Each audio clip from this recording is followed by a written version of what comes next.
Alright, buckle up, because here's a story that sounds straight out of a time traveler's diary. It's a tale of ancient bones, modern science, and a connection that spans millennia. Get ready to have your mind blown. Picture this: 10,000 years ago, a man now called Cheddar Man roamed the wild, untamed hills of Somerset. He hunted, he gathered, he lived and breathed in a world vastly different from our own. Imagine the landscape, the sounds, the very air he inhaled. Fast forward to modern day and he's back in the headlines not just as a historical footnote but as a living, breathing part of someone's present. Not for his diet or his ancient DNA, which are fascinating in themselves, but for an astonishing, almost unbelievable family reunion. It's a connection that defies time and challenges our understanding of history. When scientists first unearthed Cheddar Man in Gough's Cave, a site rich with prehistoric secrets, they never expected to find his living relatives walking around in the very same county where he once lived. It was a discovery that sent ripples through the scientific community. Yet, after a spot of meticulous DNA detective work, a painstaking process of analysis and comparison, they managed to match his genetic markers with a local history teacher living right there in Somerset. The irony is simply delicious.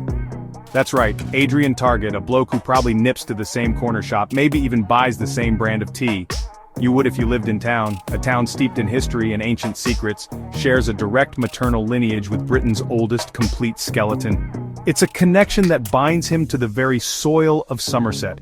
That's not just a family tree with a few names and dates, that's an ancient forest, its roots stretching back to the very dawn of human settlement in Britain. Here's how they did it, the science behind this incredible discovery. Cheddar Man's remains, remarkably well preserved, gave up a scrap of mitochondrial DNA, a tiny fragment of genetic history, the genetic code passed, almost unchanged, from mother to child over thousands of years. It's like a message in a bottle, drifting through time. By testing locals, casting a wide net across the community, scientists found Adrian was a perfect match. A genetic echo across the ages. He and Cheddar Man might have swapped stories around a fire, shared a meal, and laughed under the stars, had they not been separated by 10 millennia and, well, the basics of time travel. A slight logistical problem, to say the least. What's bonkers is, Adrian still lives just down the road from where Cheddar Man was found. He walks the same paths, breathes the same air. Imagine finding out your family's never left the neighborhood, that your roots run so deep in a place not for thousands of years. It's a connection to the past that most of us can only dream of.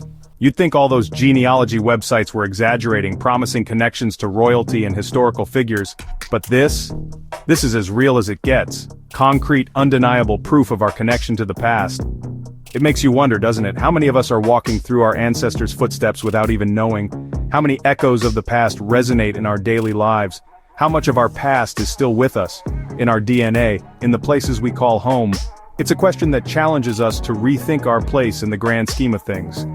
So next time someone tells you history is all dead and buried, a dusty collection of dates and names, just remember Adrian and Cheddar Man, a testament to the enduring power of the past.